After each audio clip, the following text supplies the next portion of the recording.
Hello, faith leaders, and welcome to Breaktime. Today we're in Philippians 3:6, and it says this: As for zeal, persecuting the church. As for righteousness, based on the law, faultless. As you remember, if you go back like we were looking at last week, Paul was given his credentials. Paul was telling you the reasons he had to put confidence in his flesh, the reasons he had to boast. We all have our reasons, right? Where we can look at our flesh and we could boast and we could feel good about ourselves. Paul had a lot. As for zeal, you want to know what he was doing? He was persecuting the church. As for following the law, perfectly, he said, faultless. So there was a sort of, you get this egotistical thing about Paul right here in this passage of scripture. But you're going to hear him say,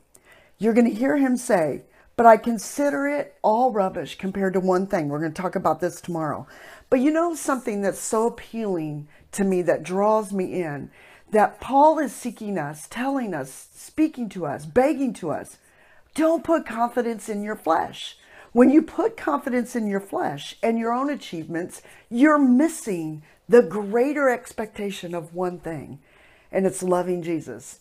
And it seems like those two things rub together, doesn't it? Whenever I'm trying to please my flesh or make great names for me, my love for Jesus wanes. It's the one that's missing. It's the part of me that, it's the way I was created, and the way you were created.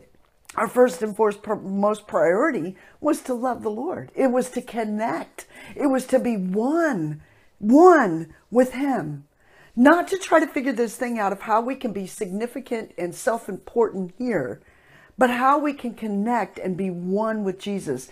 And anything that gets in the way of that, we should consider rubbish compared to one thing: knowing Christ, loving Jesus. Doesn't it sound simple?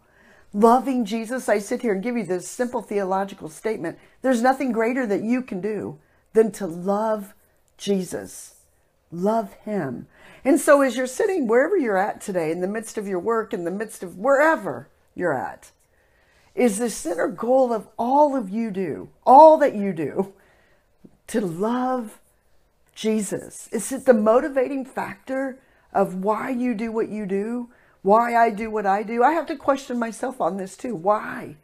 And is so that I can love Him more, that I can express my love to Him through what I do. There's no greater, thinner space than when I'm serving and loving the Lord.